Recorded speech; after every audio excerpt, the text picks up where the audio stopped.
लेकिन आज सरकारें आपको बोलती है कि खाली पड़ी जमीन जो है वो सरकारी है।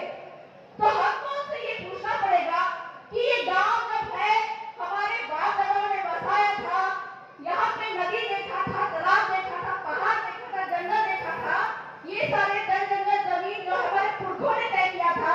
75 साल से आए हुए कमल कांग्रेस की सरकार कैसे बोल सकती है कि ये सरकार उनके बाप की है? तो अगर वो बोलते हैं कि खाली पड़ी जमीन सरकार की है, तो आपको सवाल पूछना पड़ेगा कि अगर ये सरकारी जमीन तुम्हारे बाप की है तो तुम्हारे बाप का दस्तावेज दिखाओ। कभी भी नहीं दिखा पाएंगे। हमारे पास हमारे बाप का दस्तावेज है, जल जमीन खरीद का दस्तावेज है, इसलिए हम ये दिखा सकते हैं कि हमारे बाप की जमीन है। लेकिन सरकार के बाप की जमीन यहाँ पे नहीं है, क्योंकि हर 5 साल में सरकार का बाप बदल जाता है। कभी भाजपा की सरकार होती है, कभी कांग्रेस की सरकार होती है, तो कोई भी एक बात नहीं है। लेकिन आज आपके बीच में आपका अपने आदिवासियों का बाप है, तो हमको अपने समुदाय से उन लोगों को चुनकर भेजना है जो जमीन में रहते हैं, जमीन की बात करते हैं। वैसे आदिवासियों को चुन के भेजना है जिसको हमारे समुदाय में निर्धारित किया है, ताकि जो कमल कांग्रेस के लोग हैं जो हवाई फायर करते हैं, हवा में उड़ते हैं, वो संसद और विधानमंडल में जाके केवल हवाई यात्रा ही करेंगे, जमीन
धन्यवाद दीदी।